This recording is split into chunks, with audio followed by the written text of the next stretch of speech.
for the sports gamer. Welcome everybody to the latest installment of the SGO Development Spotlight. Mike Strum, managing editor of Sports Gamers Online here, with the owner of Retrosoft Studios, Mike Hermann of RetroMania. Mike, thank you for joining me. Thanks for having me, Mike. It's much appreciated. So, RetroMania, for those that don't know, is the now successor to the old WrestleFest games.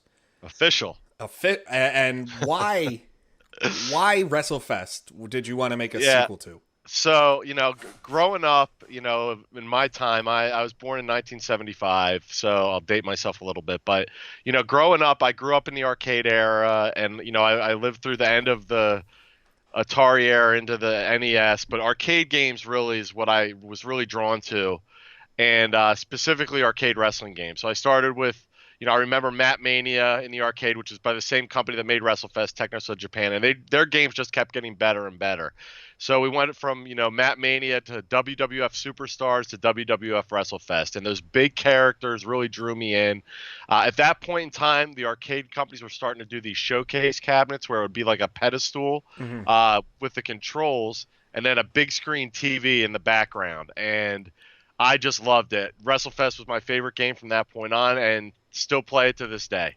So I was a little disappointed that it never came to consoles, as I know a lot of people out there were as well. And I decided I gave them 25 years to do it. And they didn't do it in 25 years, so I decided to do it myself. Before getting into the gameplay itself, licensing, if for those that don't know, has been a big deal.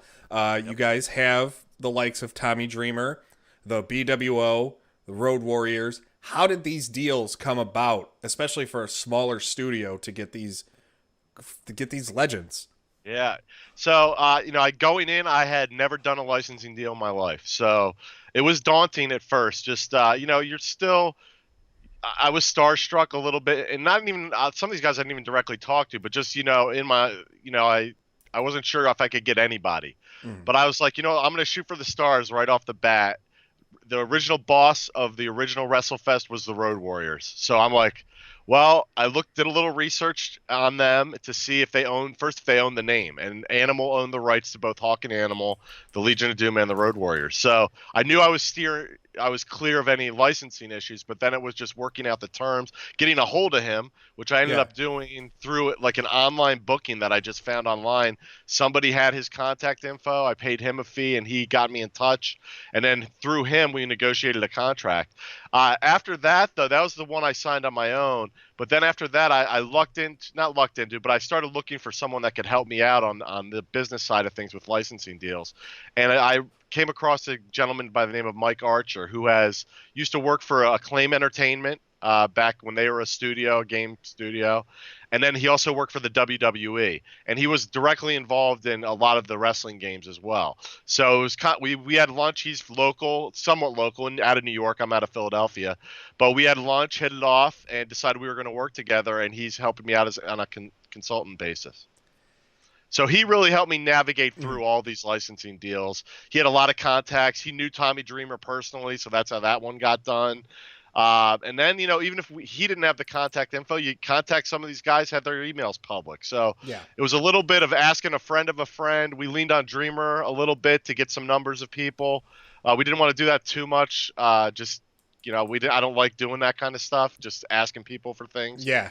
All the time. You didn't want to be like, get that person thinking, okay, he's just using me. Right, exactly. So there's always that fun, and I always feel bad about asking for anything, you know what I mean? So, but Mike had a really good relation with Tommy, so we did lean on him for a couple numbers, and Tommy's been great, has given me advice for this as well, along with Mike. So we got those guys early on. Mike had a connection with Dave Lagana over at the NWA.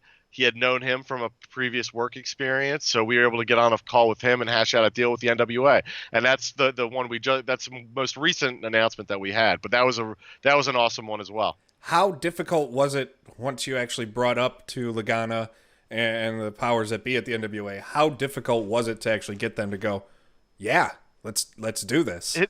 Surprisingly, it wasn't. That particular one wasn't that difficult. I think we both had a lot of synergies between the two companies. Like, Dave and Billy Corgan and William Patrick Corgan, as he Yeah, announces it's himself, Billy. right? It's Billy. Right. So, but I think they have the same vision, kind of like taking the good from that retro feel of that 80s studio wrestling, and in our case 80s video games, right? And but moving it forward and giving it a fresh feel, and a little bit of an edge to it in 2019. So I think what they're doing with wrestling, we're doing with wrestling video games. If that, as corny as that may Yeah, sound, it's but it's given that nostalgic. We do live in this nostalgic generation, it seems, right. where everybody wants to remake things, everybody wants to live out the past, but it's being done for a reason. Yeah. Because if you look at the past, 20 years, technology has advanced so quick compared to the 20 years prior that it makes you remember and really reminisce. And it seems like NWA Absolutely. is hitting it right on the head with the Yeah, I studio love it. wrestling. I love the NWA power. I love it. It's turned into must watch for myself. I'm Yeah. trying to get my wife on it. Right now Well, it's it comes on. Yeah, we watch it at 6:05 while we're eating dinner. It goes on the TV now. yeah, we want right now it's dedicated AEW. I'll get her to watch New Japan. I'm trying to convince her to go to an indie show locally Okay. here where Devon Dudley will be appearing, and There you Kingston and Homicide will be are Oh, that's wrestling a tomorrow. good card. Speaking of the There you go. NWA. Yep. So for those of you watching after this, when I say tomorrow, I mean November 23rd. Right. So they're not And we'll wrestling. be at the House of Hardcore on November 23rd. Yeah. So it's are you planning? How was continuing on actually, real quick with the licensing? How has the wrestler response been to getting these guys? How involved have these guys been, knowing that they're going to be in this game? Maybe for the if not for the first time ever, then for the first time in well over a decade. Right. It's been great. I mean, everybody's was psyched. I think, honored. I don't know if honored may be a little strong of a term, but they were definitely happy to be asked, and pretty easy to negotiate with to get the deals worked out. But like Stevie Richards has been the most involved with me. I've gotten to know him a little bit. We end up, sharing a lot of the same interests. Now, outside of that, I've never been a wrestler, or Yeah. besides that, but he's big into tech. Um, he has his show, The Conspiracy Horseman, as well, which I like. I like that kind of stuff, technology, like I said, and the wrestling. He's big, into 2K5 football, which he's still playing, which he swears is the best football game ever made. Which you might be right. He might be right. But I'm kind of still on that whole like Tecmo Super Bowl is number I one. love that game. And I love that that. came It's out a great game. like I think 4 years before I was born, but man, is it still? It's one of the first games I'm hoping once my son's old enough I can get him to play. Yeah, well, you can start with Tecmo Bowl because that's only 4 plays and even Yeah. easier to play. Now I don't want to start him too easy. All right, No. all right. I want to actually get him in a game that's hard to learn, and then I can whoop him. I gotta put him in his place. Yeah, there you go. Well, it doesn't last long because my kids are already beat. Like I used to be able to beat them in like Madden, but that doesn't happen anymore. Yeah, my dad stopped playing with me the day we used to play Pebble Beach Golf on the Sega Genesis. And the day I beat him in a round of golf, he never played a game against me again. It's over. So That's fun. yeah, 20 years plus with never playing something. Inside the Ring. This is a 2D game in 2019. Expectations are a lot different than what they were then. Technology is a lot different. How do you make that gameplay fun enough to have that replay value?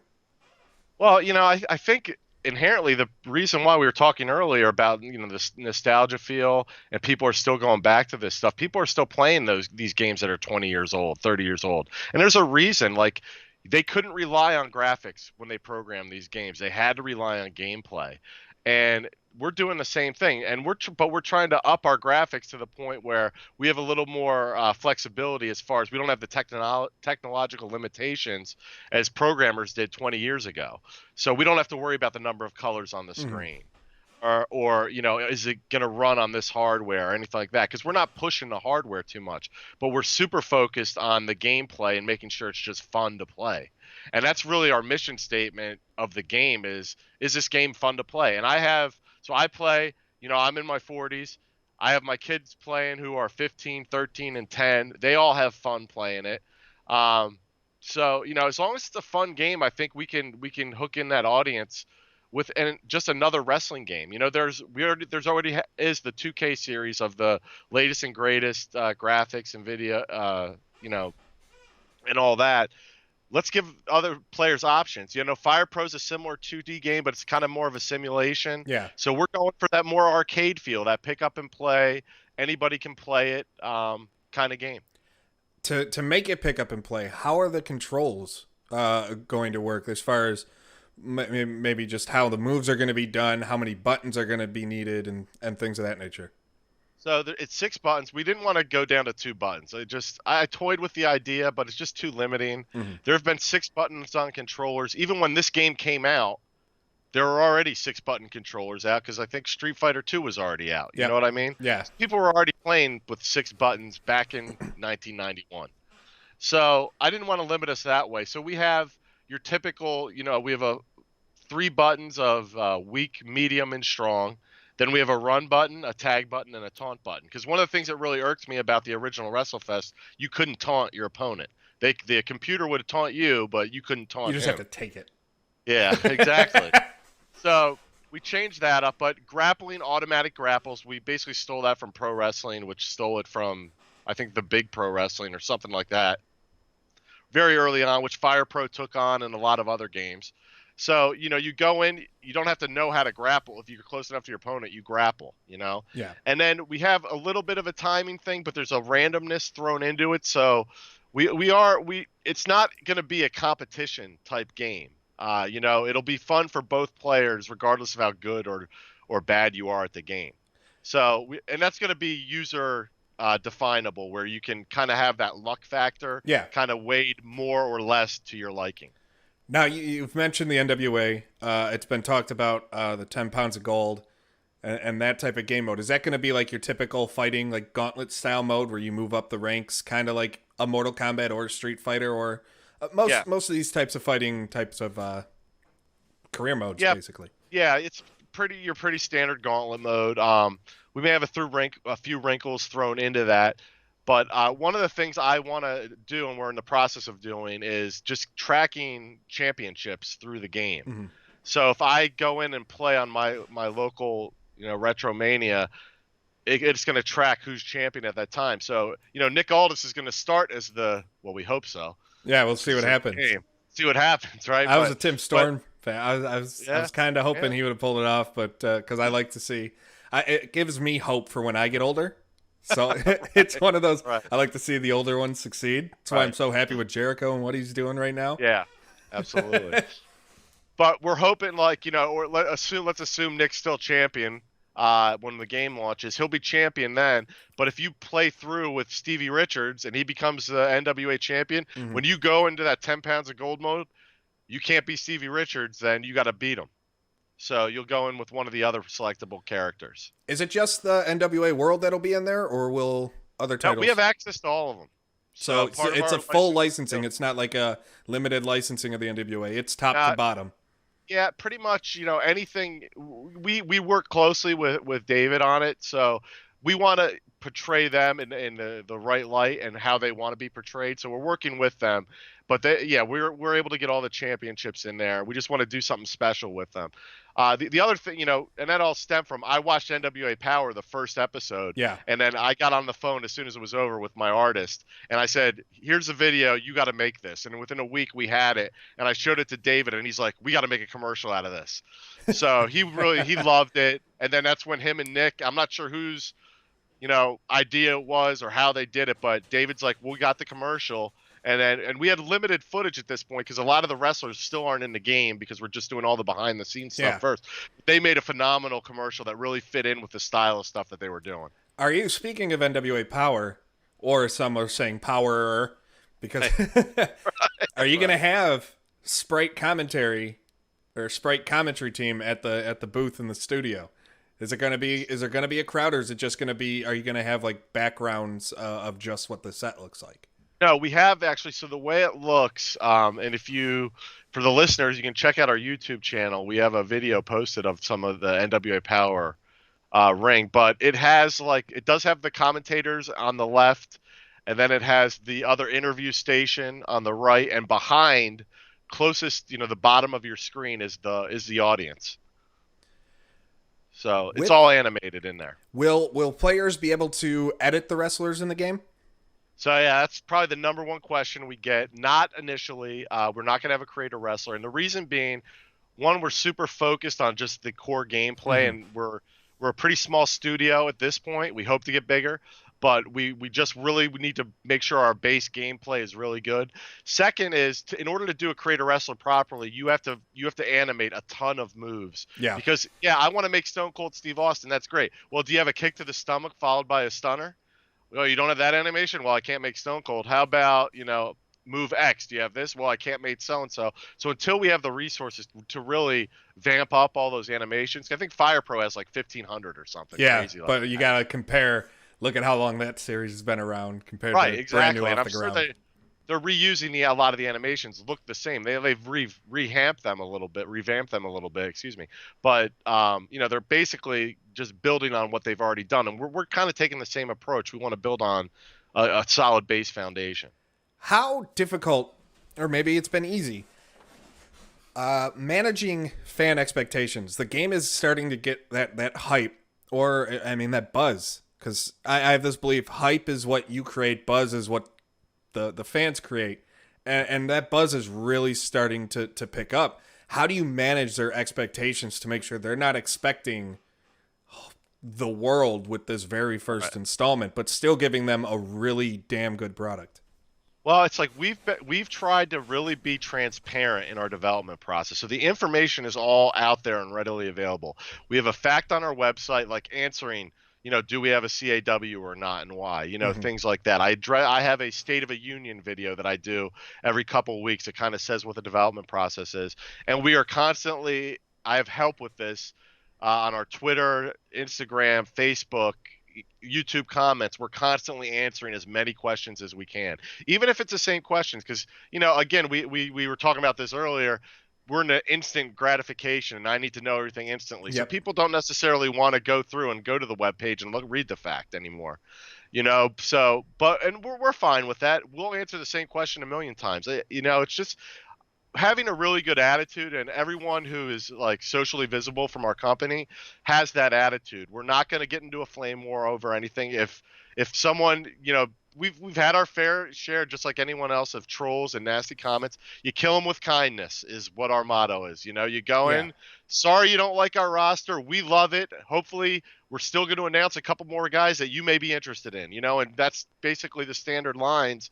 And it's not just lip service. It's true. We really love our roster. We are still adding more wrestlers, and you never know who we can add next. Exactly. And everybody wants something different. So I'm the type of person, the more wrestlers I can get in a game, the better. I don't I'm more of a fan of playing as wrestlers that not everybody even knows. That's why like the Fire Pro series and the old New Japan wrestling games Right. from the mid 2000s for the Xbox. I managed to get the New Japan or Wrestle Kingdom 2 that was only Okay. released in Japan. I Yep. managed to convince a friend of mine who was in Tokyo as a exchange student to bring me home a copy. That's awesome. So it's one of those.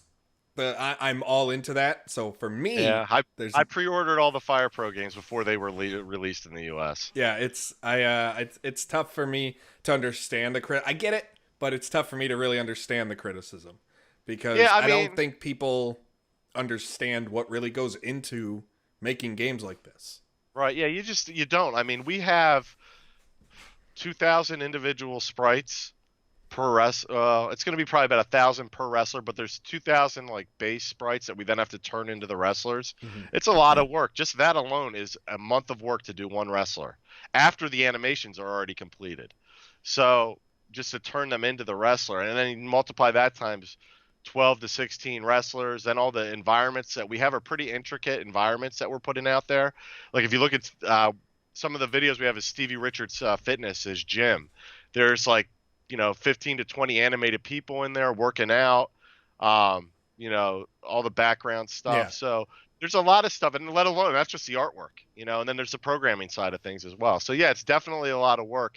But it's funny, the funniest tweet we got so far, we got a direct message of this guy, and it went, "It would be great if you could add," and then he literally wrote out 100 wrestler names in the tweet and or in the direct DM to me. It was the greatest DM I've ever received. Well, it would be great if you could add me and let Yeah. all the people who hate me online, because apparently, and I don't get this, I don't understand. I take that back. I do understand why. I might have a reputation of being Mr. Hard to Please Oh, okay. from a gaming standpoint, because I'm a fan of think different and new. So I give a lot more credit to people who go outside the box and try new things than getting the same old, same old. And apparently that makes me Mr. Negative. So Well, people, I'm waiting for the one person to create me in like a 2K just to send me a video of them beating me up, because I mean, though that'll say I made it.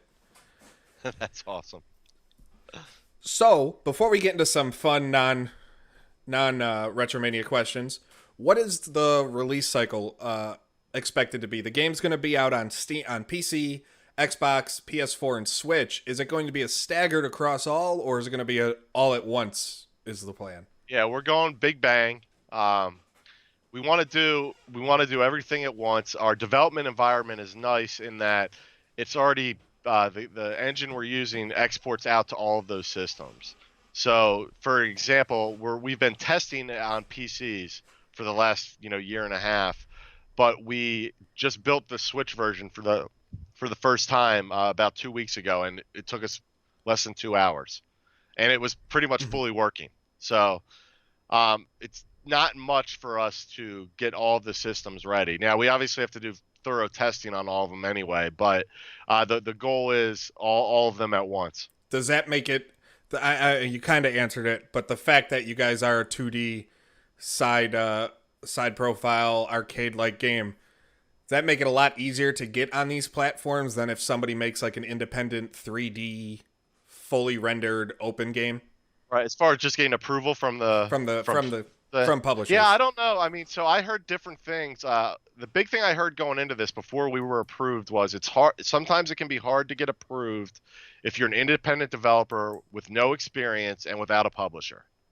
So I was a little nervous going in whether or not we were going to get it, because wrestling is a little bit of a niche in Yeah. that there's only two wrestling games. If you want to consider Fire Pro a AAA title, I would, but maybe not everybody does. But two real games out for any of those systems, right? For at least for the consoles, that's it. Outside of the old stuff that was re-released, like your 3 count bout pro wrestling, there's a boxy wrestling game, outside of those things. But but we didn't have a problem. Switch, we got accepted like almost immediately. PlayStation dragged their feet a little bit, so that was the last one we announced. But for the most part, we didn't really have too many hurdles with it. So let's move on to something, another more fun side of this, and that's, well, non-Retromania. First off, Okay. I can't help but notice the chair. I'm going to assume Spider-Man, favorite Marvel. Who's favorite Marvel hero? Well, this is actually my son's chair that I Okay, got. well, I like your son. Yeah. He's got good taste in superheroes, and I'm a Spider-Man fan. I grew up on Spider-Man and His Amazing Friends. Was my favorite cartoon growing up. mine was my favorite was the old X-Men cartoon. I But watched a lot of that too. it was I watched only a lot. because of the intro. So Yeah, it was awesome. when awesome. this is not a paid advertisement, but when Disney Plus launched, one of the first things I launched was the old X-Men cartoon, just so I can rewatch it with that Yeah. intro, because it just brought in again, nostalgia.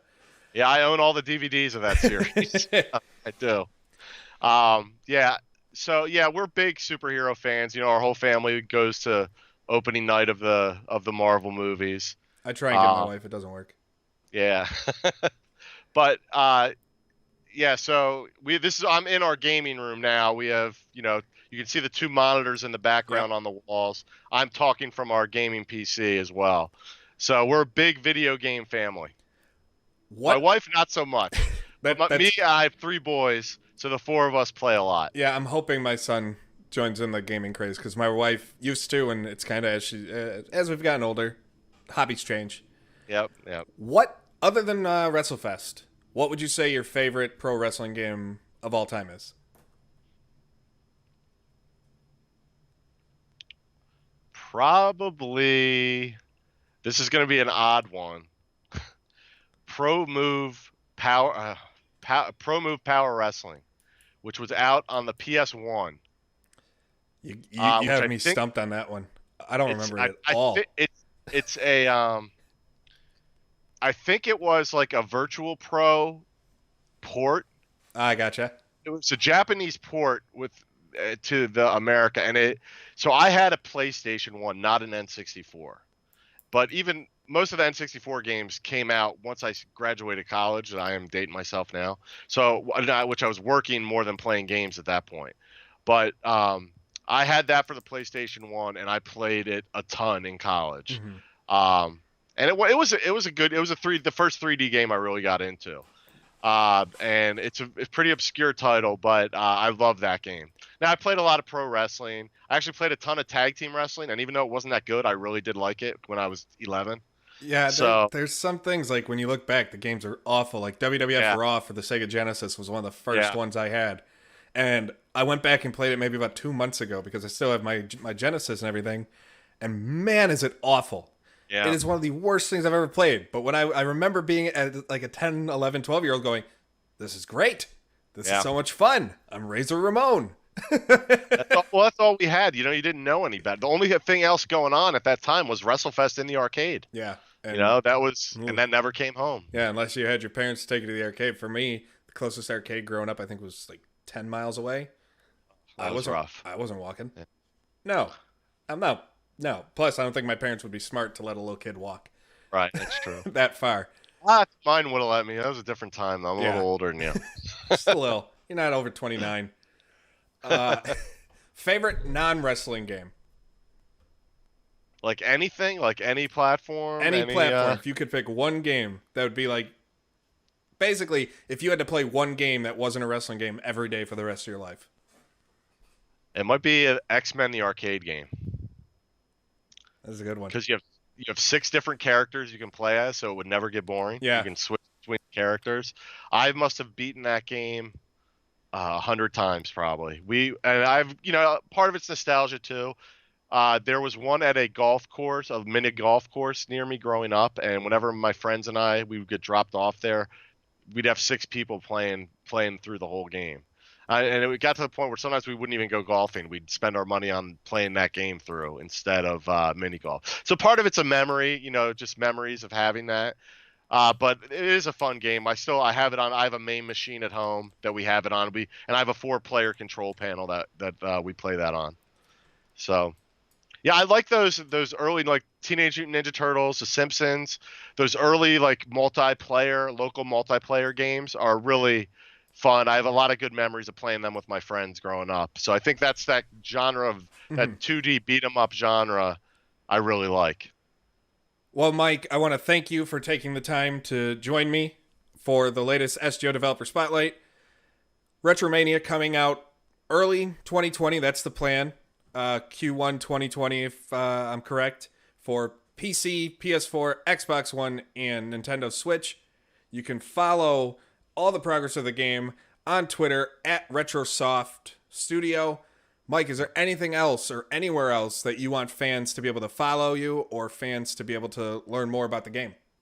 If you go to www.retromaniawrestling.com, we have a ton of information on there, ton of cool artwork on there, links to all of our social media, links to videos that we have on YouTube. And if you sign up for our newsletter, we're doing newsletter specific prizes that we're giving away. We do a lot of giveaways throughout our social media, and that's going to continue up through to the game launch. So autographed merchandise. We've given away a PS4 Pro, an Xbox One X, a Switch Lite.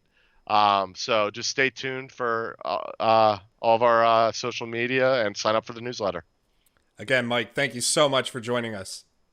Thanks for having me, Mike. Appreciate it.